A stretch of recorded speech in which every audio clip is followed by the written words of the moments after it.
un tiers de la hauteur de la diastole. Au moins un tiers, le notch doit faire un tiers de la hauteur de la diastole pour qu'on interprète. Tức là có bảo rằng là trong những quý 2, quý 3 mà khi mà ngay cả khi chỉ dấu hiệu của nó bình thường, nhưng mà khi có dấu hiệu nốt, mà đặc biệt là cái dấu hiệu nốt đấy mà cái nốt nó cao của khoảng 1/3 của cái tâm trương ấy, thì lúc đấy chúng ta nghĩ rằng là nó phải có là tâm lý, nó không hề gì. Ok. Pour répondre à l'autre question, qu'est-ce que l'on fait lorsque l'on fait un prélèvement sur un retard de croissance? Les deux étiologies les plus fréquentes que l'on va retrouver sont les étiologies génétiques, même cytogénétiques, et les étiologies infectieuses. En particulier, s'il y a des anomalies morphologiques. S'il y a une malformation ou des malformations, par exemple du cœur, de la face, du cerveau, des membres ou des malformations abdominales, la probabilité, ce n'est pas une maladie infectieuse. D'accord ? Il n'y a pas d'infection qui donne des malformations cardiaques, des malformations de la face, des malformations cérébrales ou des malformations abdominales.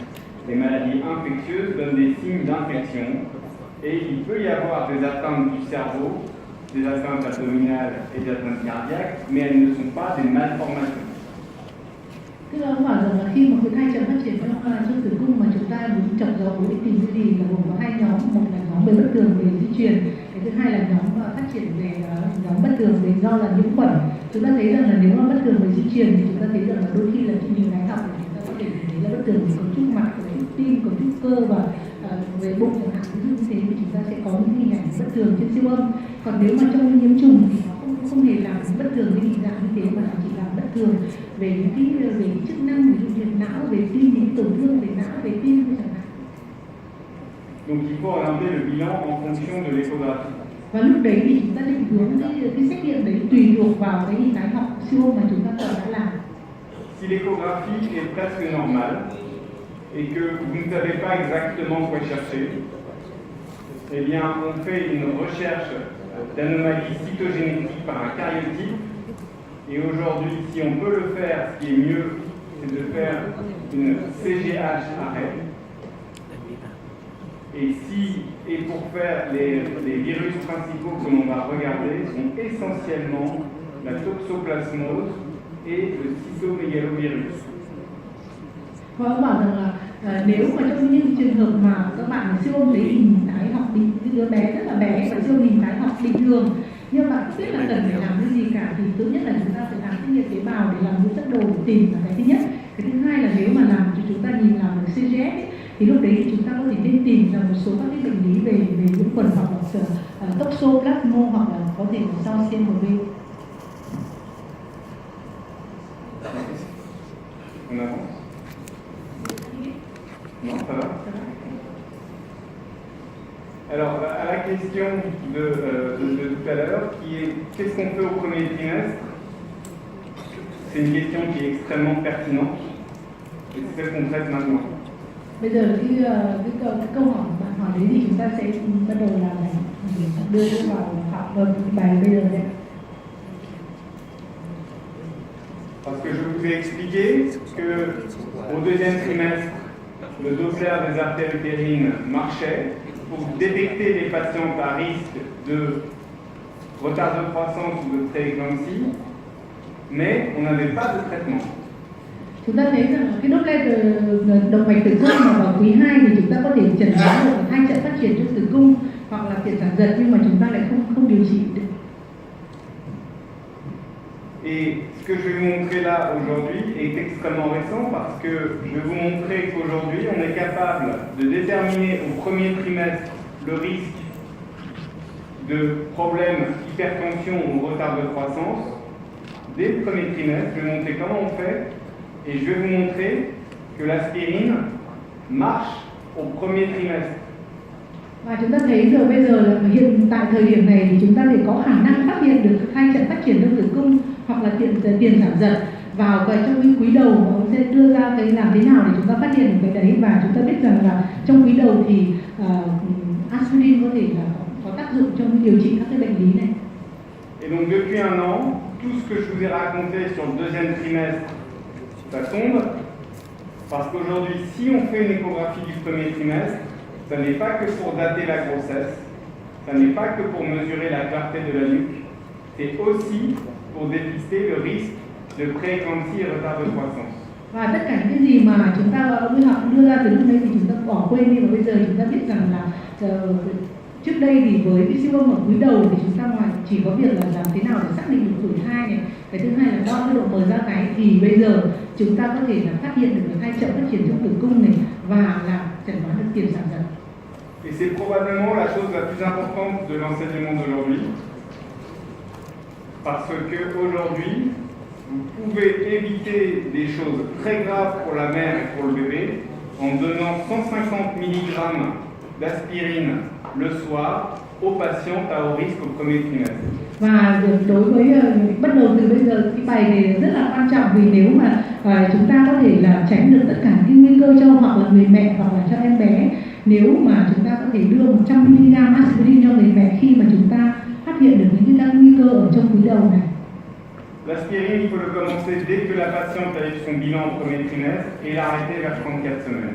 Và chúng ta thấy rằng là aspirin thì phải đưa vào trong cái quý đầu, điều trị bắt đầu ở quý đầu và ngừng vào 34 tuần. Pas d'effet secondaire, zéro. Không có một cái tác dụng phụ gì. Aucun effet sur le bébé. Không có một cái ảnh hưởng gì đến em bé cả. Donc au pire, ça marche pas. Ngay cả khi mà nó không có tác dụng gì thì nó cũng không ảnh hưởng gì.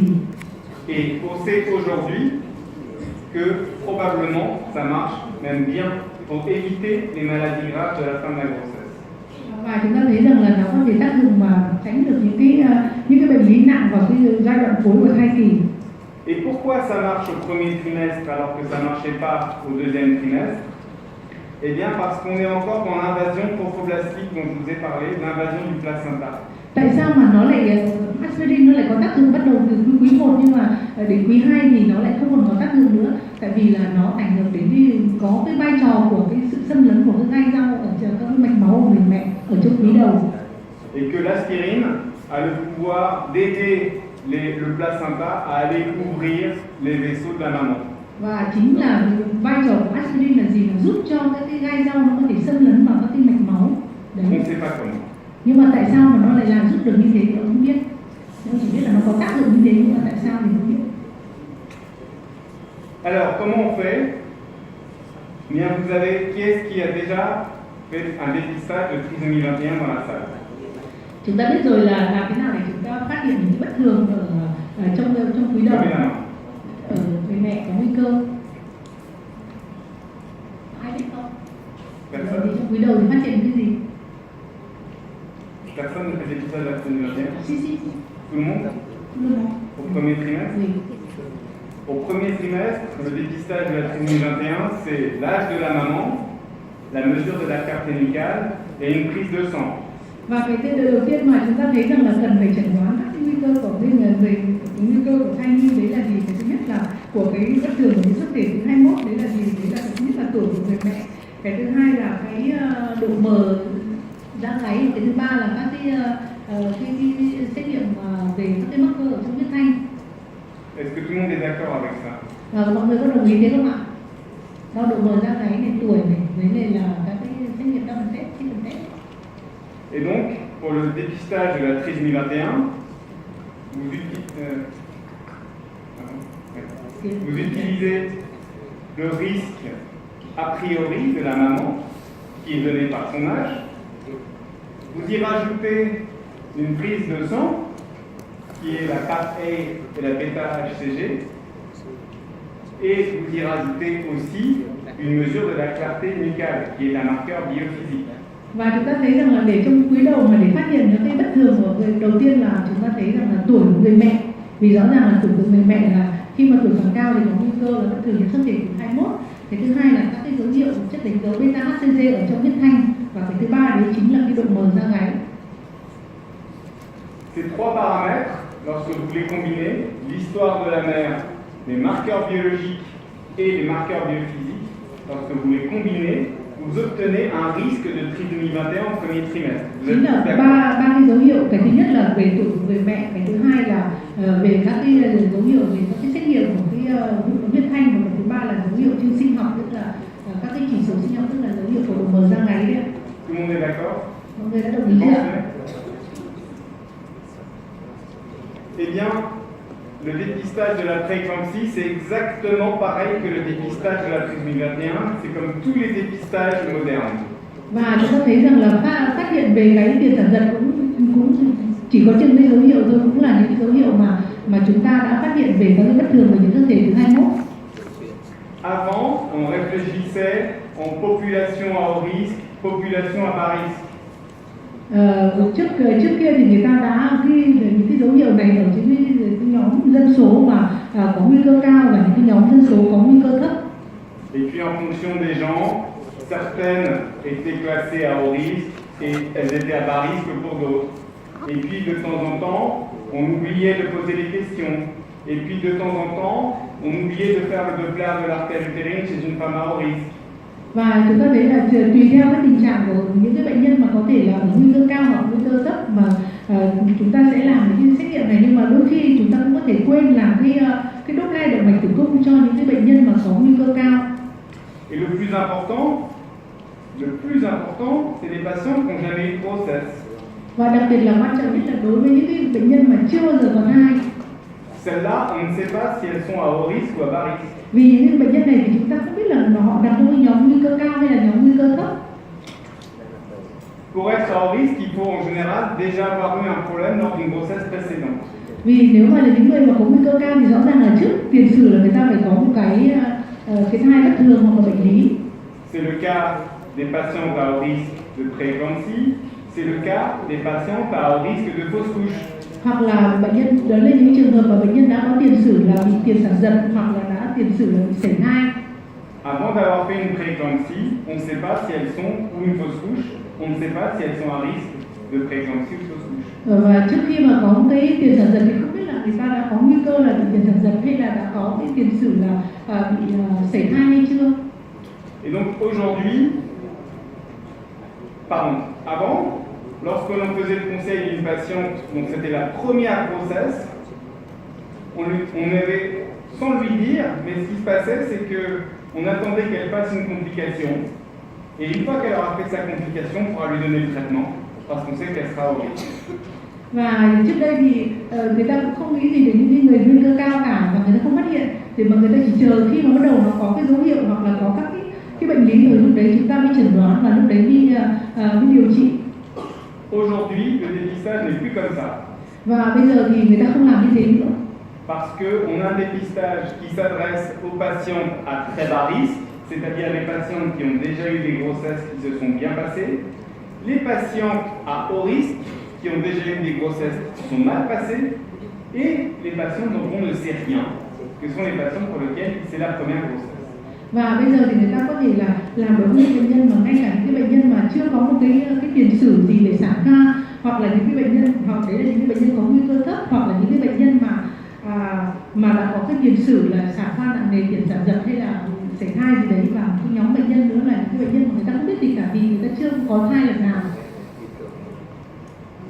Et donc, on va faire comme pour la trisomie 21, on va déjà regarder les antécédents de la maman, et en particulier les risques, les facteurs de risque génétiques que vous connaissez. Les antécédents personnels de prééclampsie, on vient de le dire, si elle a déjà fait une prééclampsie lors d'une précédente grossesse, ça va compter dans le nouveau risque de cette grossesse actuelle. Và người ta cũng làm những cái như là phát hiện của cái bất thường những cơ thể thứ 21, đấy là các cái tiền sử của người mẹ, ví dụ như là có cái tiền sử về tiền sản giật hoặc là tiền sử trong gia đình. Ce qui compte, mais un peu moins dans le risque, on va le voir tout à l'heure, c'est les antécédents familiaux de prééclampsie. Si la mère a fait une prééclampsie, voire même si la grand-mère a fait une prééclampsie. Ça compte un peu, ça augmente le risque, mais pas beaucoup. Thấy rằng người ta tính là những cái trường hợp là ví dụ như là người mẹ của cái sản phụ này hoặc là bà cũng có tiền sử trong tiền sử là có tiền sản giật. Après, il y a d'autres facteurs de risque qui sont par exemple le fait que justement elle n'a jamais eu de grossesse. Và một cái yếu tố thứ hai nữa là bệnh nhân này chưa bao giờ có thai kỳ, chưa bao giờ có thai lần nào. Alors qu'avant ces patientes étaient considérées comme des patientes à bas risque, aujourd'hui, on ne les considère plus comme des patients à bas risque parce que justement, le fait de ne pas savoir ne les place pas automatiquement dans une catégorie à bas risque. C'est la catégorie on ne sait pas. Et aujourd'hui, elles sont entre les patients à bas risque et les patients à haut risque. Vì là ví dụ như cái bệnh nhân này mà chưa mắc thai thì trước đây thì người ta cho người ta tính người ta vào cái nhóm là không có nguy cơ cao và người ta bỏ qua, nhưng bây giờ thì người ta không tính rằng là những cái bệnh nhân này là những cái bệnh nhân là ở cái nhóm nguy cơ thấp hoặc là không phải là nằm trong nhóm nguy cơ cao, mà người ta vẫn tính đến cái nhóm như này, tức là người ta những cái bệnh nhân này thì người ta sẽ cho vào nằm nhóm giữa cái nguy cơ thấp và nguy cơ cao.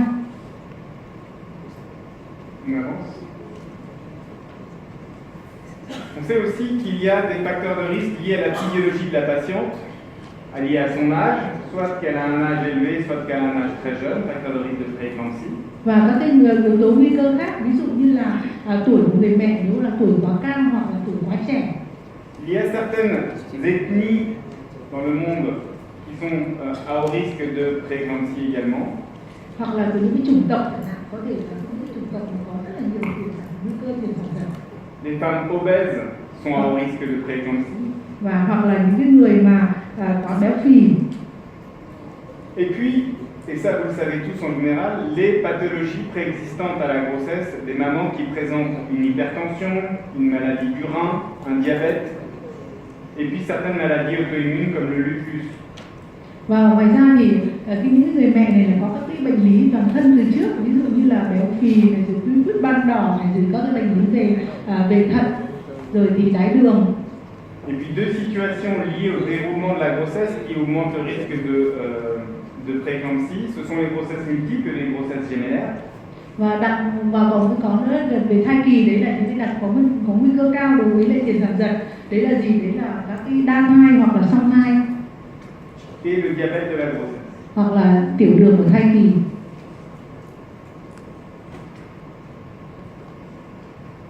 On avance.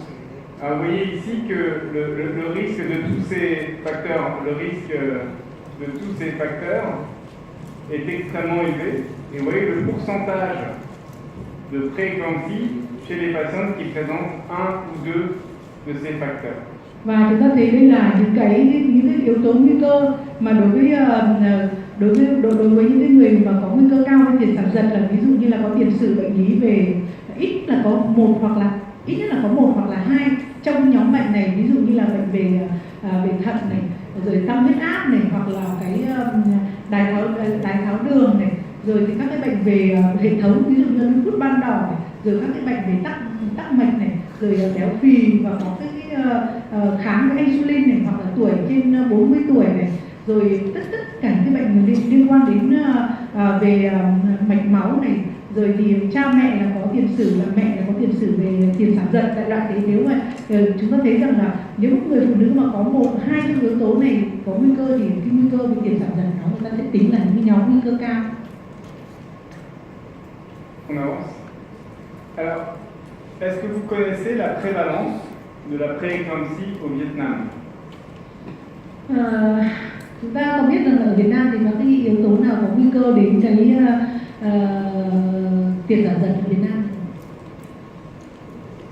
Est-ce qu'on est à 0,5% ou est-ce qu'on est à 1,5 ou 2% comme en France, ou est-ce qu'on est à 3,5-4% comme en Angleterre et aux États-Unis? Mình không biết là cái chỉ số tiền sản giật của mình in Japan là Vous ne savez pas?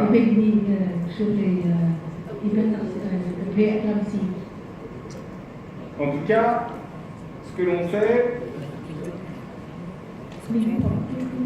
c'est que ce qui a été développé aujourd'hui, qui a été développé jusqu'à l'année dernière, où l'article que je vous ai mis dans le diaporama est sorti, a été développé par des équipes anglaises.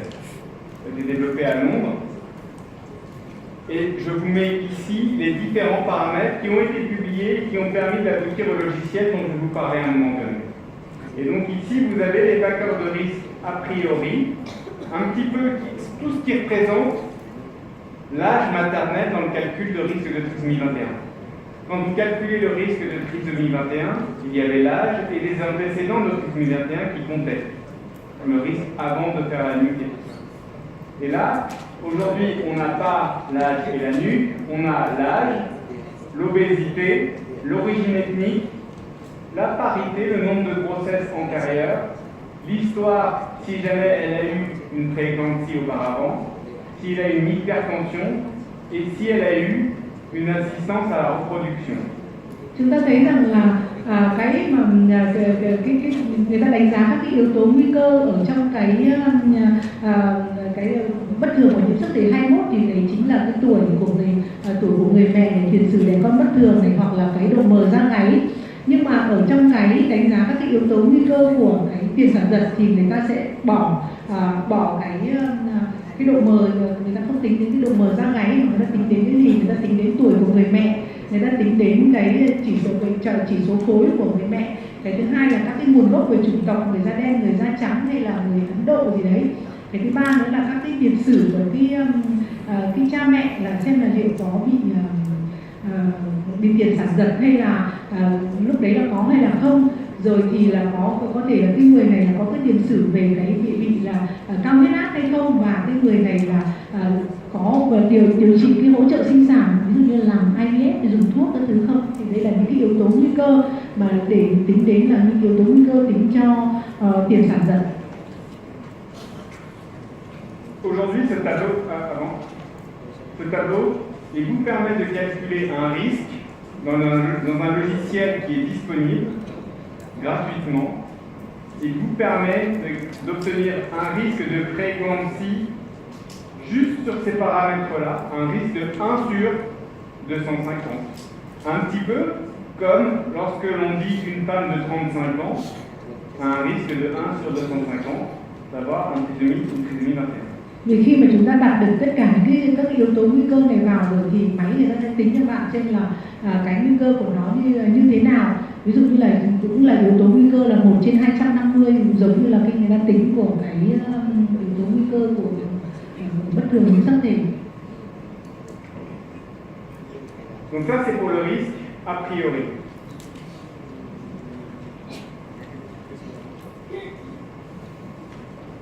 Là-dessus, on peut rajouter des marqueurs biophysiques, un peu comme la clarté de la nuque.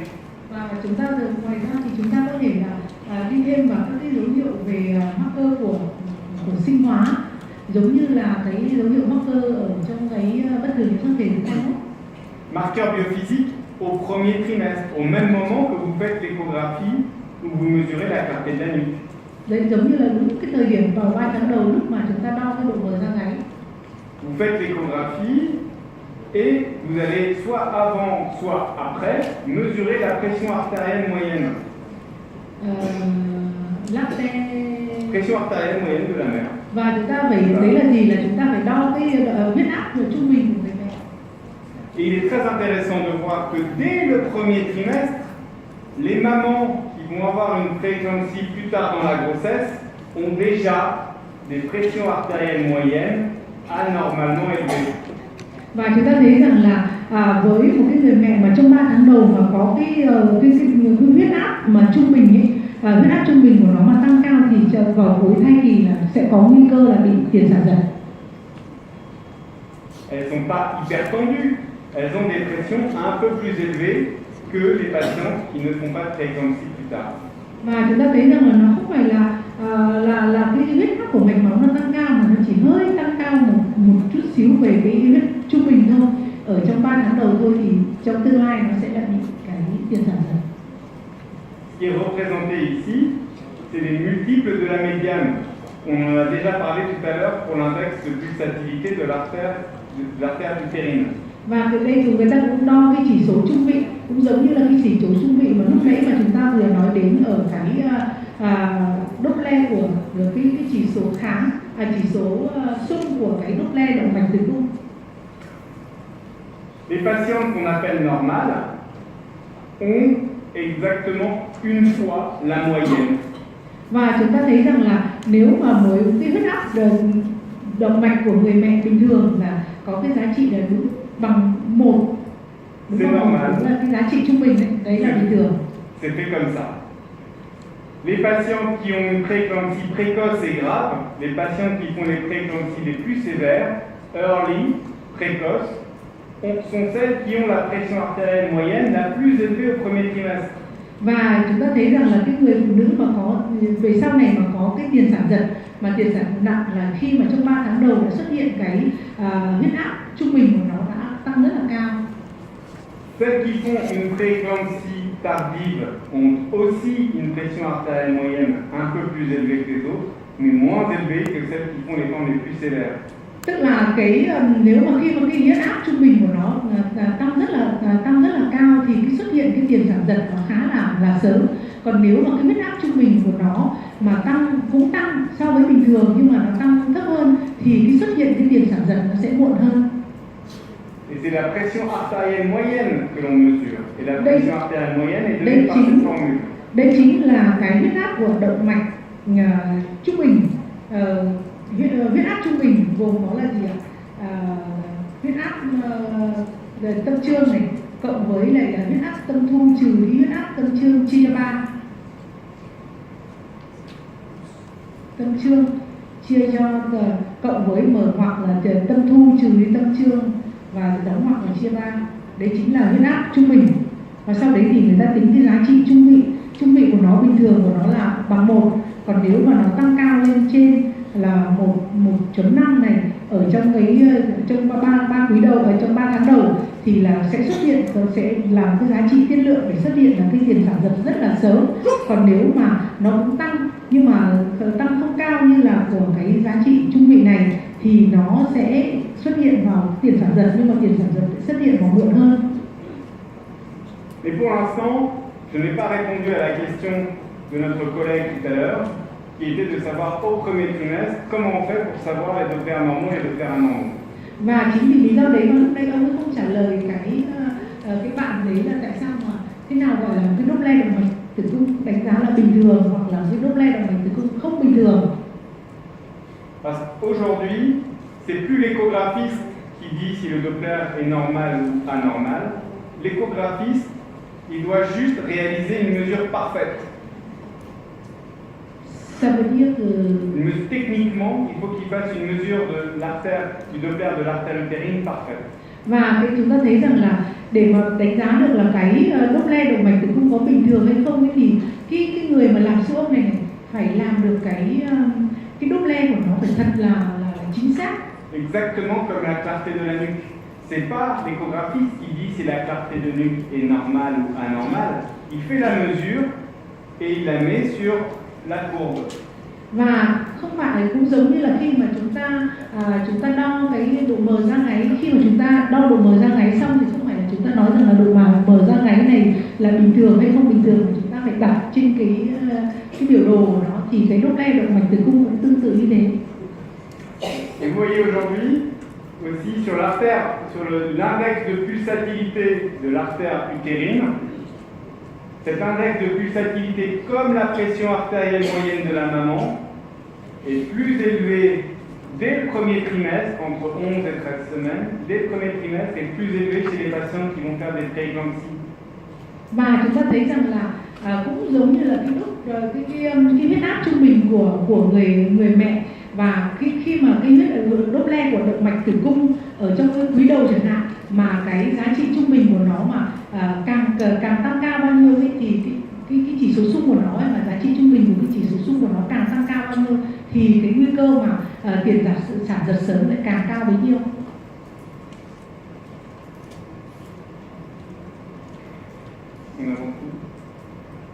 Alors aujourd'hui, qu'est-ce qu'on a pour dépister la prééclampsie? On a plein de choses. Et votre collègue me demandait comment on fait pour savoir les Doppler utérins, ceux qui sont normaux ou pas. Ben aujourd'hui, c'est plus la question, parce qu'on a un dépistage automatique pour toutes les patientes. Và lúc đấy là các bạn hỏi là làm thế nào mà biết được là cái Doppler của nó có bình thường, Doppler động mạch tử cung có bình thường hay không, thì bây giờ không còn câu hỏi nữa vì chúng ta sẽ làm cái chẩn đoán phát hiện sớm một cách có hệ thống. Et dans un logiciel qui existe et qui est en accès libre, je peux vous donner l'adresse web, vous entrez l'histoire de la maman, les paramètres de sa grossesse, de savoir si elle est grosse, si elle est vieille, si elle a déjà fait une prééclampsie, si elle a fait une procréation médicalement assistée. Vous entrez ça dans le logiciel, puis vous entrez les mesures des Doppler des artères utérines que vous avez réalisées dans les meilleures conditions possibles. Vous entrez l'index de pulsatilité, puis vous entrez dans le même logiciel les mesures des pressions artérielles que vous avez réalisées juste après l'échographie. Et ensuite, vous obtenez un taux de détection. Chúng ta thấy rằng là bây giờ với các nhà cái tính toán cái phần mềm và cái tính toán ấy, thì người ta thấy rằng khi mà chúng ta đưa hết tất cả các cái dữ liệu các cái dữ liệu vào, cái thứ nhất là cái dữ liệu về cái tiền sử về người mẹ này, chỉ số cân nặng này, rồi thì nguồn gốc này, rồi thì da trắng da đen, rồi thì châu Á chẳng hạn, rồi tiền sử về gia đình có bị tiền sản giật hay không này, hoặc là không có cái tiền sử về sản giật này, rồi mình bản thân mình là có cái tiền sử về tiền sản giật hay không này, rồi thì là tiền sử của cái người mà có bị antecedent personnel và đã bị là tiền sản giật hay không này, hoặc là những người này là có tiền sử là hỗ trợ sinh sản, điều trị cái hỗ trợ sinh sản hay không này. Sau đấy thì người ta sẽ tính thêm vào đấy là cái giá trị trung bình của cái Doppler của động mạch tử cung này, và sau đấy thì người ta thêm cái giá trị truyền huyết áp trung bình của cái người mẹ vào trong 3 tháng đầu, và sau đấy thì chúng ta sẽ có được một cái tỷ lệ để tính xem là các cái nguy cơ về tiền sản giật. Quand vous faites votre dépistage par antécédent, artère utérine, mesure de la pression artérielle moyenne, dès le premier trimestre, entre 11 et 14 semaines d'aménorrhée, ce qui correspond à 45 à 84 mm de longueur de bébé, vous allez avoir 80% de dépistage des mamans qui vont faire une prééclampsie. Vous allez trouver 4 mamans sur 5 qui vont faire une prééclampsie. Và chúng ta thấy rằng là khi mà chúng ta đưa hết các cái dữ liệu này vào ở cái tuổi thai là từ 11 cho đến 14 tuần, tức là từ 45 mm jusqu'à 45 mm, tức là khi mà chúng ta đo cái chỉ số đầu mông của nó là từ 45 cho đến là 80, chiều dài đầu mông của nó là 40 mm, và chúng ta đưa hết tất cả các cái dữ liệu này vào thì chúng ta có thể phát hiện được là 80% các cái nguy cơ, tức là 3 sur 5, c'est ça? 80%, tức là 4 ở trên 5 người là tức là 80% đây là có nguy cơ. Et donc vous allez trouver 4 mamans sur 5 qui vont faire une prééclampsie sévère, c'est les formes les plus graves. D'accord? 4 sur 5 des formes les plus graves, celles que vous avez vraiment besoin de dépister et celles que vous avez envie de traiter. Và ça veut dire que si jamais le pays artère utérine et puis l'hypertension moyenne pour la mère élevée et avec l'antécédent comme ça veut dire que 4 sur 5, ça c'est avoir une prééclampsie précoce, c'est ça? Ça veut dire ça. Ça veut dire que dans le logiciel anglais qui ont fait ces publications, lorsque vous rentrez ça, les informations sur la grossesse, vous rentrez les artères utérines, vous rentrez la pression artérielle moyenne, vous avez un risque qui sort, 1 sur 200 par exemple. Et avec ce risque, comme pour la trisomie 21, vous allez détecter un certain nombre de grossesses qui vont faire une prééclampsie. Ça va vous permettre de détecter ce risque de 1 sur un certain nombre pour chaque patient, va vous permettre de détecter environ 80% des prééclampsies à la fin de la grossesse. Với những cái chỉ số mà chúng ta đã đưa vào như thế này thì chúng ta có thể phát hiện được 80% các cái bà mẹ là có nguy cơ về tiền sản giật lúc mà nếu mà chúng ta chẩn đoán ở trong cái 3 tháng đầu. C'est pour ça que c'est important de savoir quelle est la prévalence de la prééclampsie au Vietnam, parce que le choix du seuil de risque pour décider ou pas de traiter une patiente dépend d'un pays à l'autre. Thế cho nên là người ta ông muốn biết rằng là cái chỉ số kiểu như là cái tỷ lệ mà cái người mẹ mà bị tiền sản giật ở cái Việt Nam này là bao nhiêu, vì là từ những cái ngưỡng đấy thì người ta mới có thể quyết định xem là với cái ngưỡng đấy thì là người ta tính được cái nguy cơ cái tiền sản giật cho những người phụ nữ Việt Nam, tức là mỗi đất nước hoặc là mỗi cái chủng tộc khác nhau thì nó có những cái ngưỡng khác nhau để đánh giá. habituellement, si les patients ont un risque supérieur à 1 sur 200, il est aujourd'hui possiblement le meilleur seuil pour traiter une patiente par aspirine.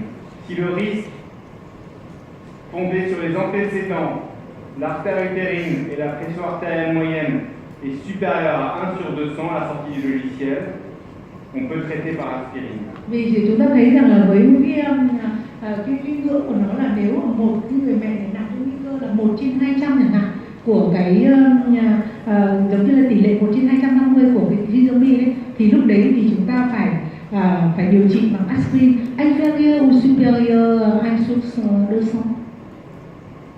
Supérieur à 1 sur 200. Tức là trên cái tỷ lệ ngưỡng là trên 1/200 thì lúc đấy chúng ta phải điều trị bằng là aspirin. Alors aujourd'hui, je vous ai dit que le dépistage, ça a été longtemps, ça a été ça.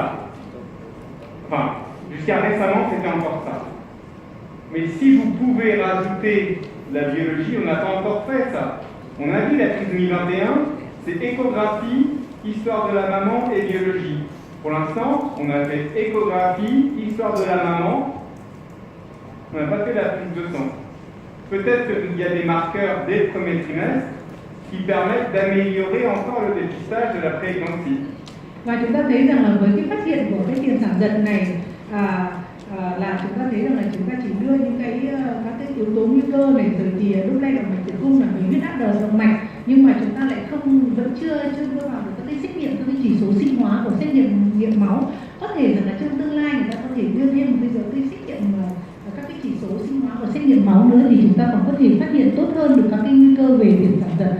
Cũng giống như là chúng ta đã phát hiện cái bất thường xuất hiện từ 21 khi mà chúng ta xét nghiệm máu này để đưa ngay xét nghiệm về viêm não C chẳng hạn.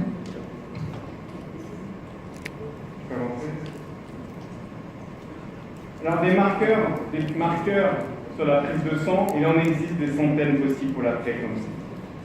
Về những cái dấu hiệu về marker về sinh hóa thì chúng ta thấy rằng là có thể có rất là nhiều các cái chỉ số để có thể phát hiện lên cái tiền sản giật. Tous ceux que j'ai mis sur la diapositive sont potentiellement associés au développement d'une prééclampsie. Những cái dấu hiệu mà ông đưa đây là có thể là tiềm tàng của một cái tiền sản giật. Il y en a certains là-dedans que vous connaissez peut-être déjà. Est-ce que vous connaissez celui-là? Oui, PAPA, oui. Tout le monde connaît PAPA? Thì chúng ta biết rồi là trong tất cả những các cái yếu tố về sinh hóa, về dấu hiệu của sinh hóa này thì ví dụ như xét nghiệm PAPA chẳng hạn thì là cái dấu hiệu nó có thể là có liên quan đến về cái tiền sản giật. Mọi người có ai không phải ông hỏi là tất cả mọi người đều biết PAPA không? Pourquoi on connaît PAPA? Parce qu'il sert à dépister la trisomie 21. Vì tại sao chúng ta biết PAPA? Vì PAPA đấy là chính là phát hiện về bất thường nhiễm sắc thể từ 21. Chez les enfants qui ont une trisomie 21, PAPA, elle est basse ou elle est haute? Và khi mà chúng ta thấy rằng là đối với những cái em bé mà có nguy cơ về cái bất thường về nhiễm sắc thể từ 21 thì cái PAPA này nó thấp hay là nó cao? Elle est basse. Elle est basse comme chez les mamans qui vont développer une prééclampsie après. Và chúng ta thấy rằng là cái PAPA này ở trên cái em bé mà bất thường về nhiễm sắc thể từ 21 thì cái PAPA này nó thấp, thì người mẹ cũng thế. Khi mà cái PAPA này thấp thì sau này nó sẽ có nguy cơ là về cái tiền sản giật. Alors on va avancer de 2 diapos. Avancer. Avancer. Encore. Non, non, dans l'autre sens. Encore. Voilà. Alors, je vous ai expliqué que le Doppler des artères utérines était influencé par l'invasion du placenta dans la muqueuse utérine.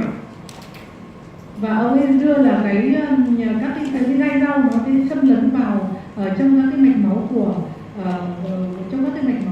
mạch máu xoắn ốc của động mạch tử cung. Et ce même défaut d'invasion est à l'origine d'un relargage par le placenta de certaines molécules que l'on va pouvoir mesurer, ou un défaut de relargage de certaines molécules. Largage, qu'est-ce que ça veut dire? Hein? Largage. Relargage, un envoi dans le sang de la maman. Le placenta va soit envoyer trop, soit envoyer pas assez lorsque l'invasion du placenta ne se fait pas bien. Tức là ông ấy bảo rằng là khi mà các cái gai rau mà xâm lấn không tốt vào trong không xâm lấn tốt vào trong cái mạch máu của động mạch tử cung, đồng nghĩa là sau đấy nó không làm cho biến mất cái lớp một lớp của cái lớp cơ của cái động mạch tử cung đấy, thì có thể là do nguyên nhân rằng là nó đã sản xuất ra rất là nhiều bất thường và những cái chất sinh học mà đi vào trong cái máu của người mẹ.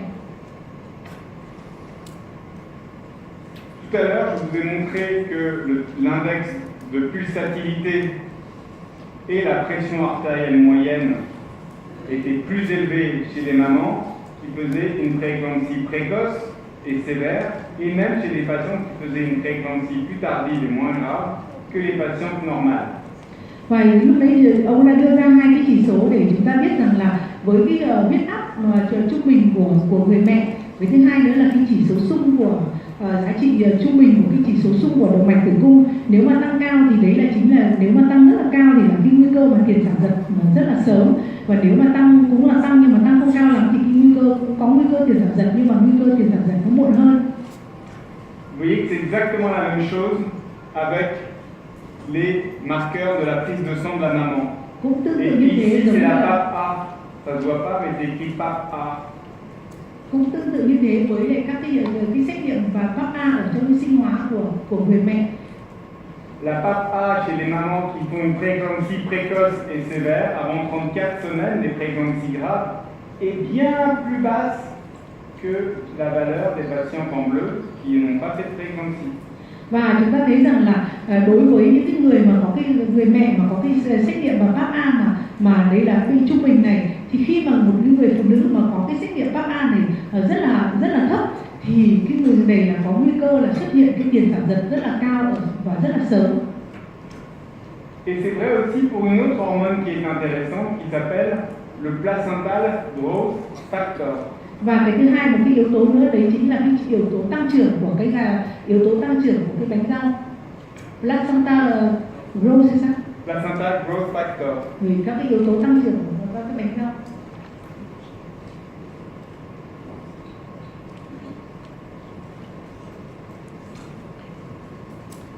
C'est plus compliqué de doser ça parce qu'on ne le fait pas pour la trisomie 21.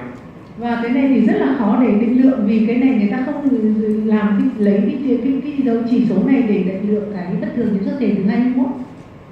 Celui-là, vous l'avez déjà parce que vous l'avez fait pour la trisomie 21. Le PAP A. Cái PAP A thì chúng ta rất là dễ vì chúng ta đã làm để mà đánh giá cái bất thường nhiễm sắc thể thứ 21. On avance tout. Alors il y en a beaucoup d'autres que vous pourriez mesurer et qui vont peut-être un jour être utilisés, que sont l'inhibine A, l'activine A, et vous voyez que toutes celles-là sont différentes, plus élevées que chez les patients normales. Ngoài ra thì còn có các cái chỉ số marker khác, ví dụ như là yếu tố ức chế A này, hoặc là cái hoạt hóa A chẳng hạn. Thì nếu mà những cái yếu tố này mà nó cũng tăng cao lên thì đấy cũng chính là cái yếu tố nguy cơ để tiền sản giật. Có thể là những cái chỉ số này hiện tại người ta chưa làm, nhưng có thể là trong tương lai người ta sử dụng để đánh giá cái tiên lượng của tiền sản giật trong tương lai. Mais aujourd'hui on ne le fait pas parce que ça coûte trop cher. Vì bây giờ người ta không làm vì cái giá thành của nó quá đắt.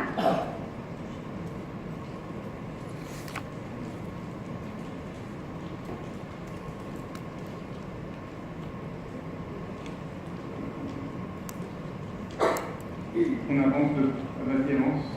Il y en a beaucoup d'autres des marqueurs, je vous les montre pas tous. Encore. Non, avant. Là. Alors aujourd'hui, les biomarqueurs, c'est-à-dire les marqueurs de la prise de sang qui sont accessibles pour tout le monde, il y en a deux pour la trisomie, pas pour la trisomie 21, pardon, pour la prééclampsie. Il y a aujourd'hui la PAP A qui est déjà fait pour la trisomie 21, et si vous avez de l'argent, vous pouvez rajouter PLGF. Và chúng ta thấy rằng là các cái chỉ số sinh hóa chẳng hạn thì người ta có thể sử dụng được để mà làm trong cái đánh giá của tiền sản giật. Ví dụ như PAP A chẳng hạn, PAP A thì người ta đã dùng rồi, vì là ngoài cái việc là đánh giá tiền sản giật thì người ta đã làm sử dụng trong cái trisomie và 3 nhiễm sắc thể thứ 21 rồi. Nếu mà chúng ta có nhiều tiền nữa thì chúng ta có thể làm cái đánh giá cái chỉ số tăng trưởng của các cái gai rau này, PGS này. PLGF. Il faut retenir que même si vous ne faites pas un dépistage combiné de la prééclampsie sur la même façon que vous faites le dépistage de la trisomie 21, il faut retenir que lorsque la PAP A est très basse, c'est un facteur de risque de prééclampsie. Và chúng ta nhớ rằng là với cái PAP A này, ngay cả khi chúng ta có cái phối hợp giữa cùng cái bệnh nhân mà là có nguy cơ về cái nó có liên quan gì đến cái tiền bất thường của nhiễm sắc thể thứ 21, thì khi mà chúng ta thấy rằng là cái PAP A này mà thấp thì nó cũng là có nguy cơ rất lớn đối với cái tiền sản giật. Et si vous pouvez rajouter le PLGF, ce sera utile pour le dépistage de la prééclampsie, mais que la prééclampsie, ce n'est pas utile pour la trisomie 21. Và nếu mà chúng ta thêm được cái chất PIGF nữa thì chúng ta có thể đánh giá tốt hơn về cái tiên lượng của tiền sản giật. Tuy nhiên là cái này nó chỉ phục vụ cho cái đánh giá về tiền sản giật, chứ nó không có giá trị trong việc là chẩn đoán của cái bất thường ban nhiễm sắc thể thứ 21.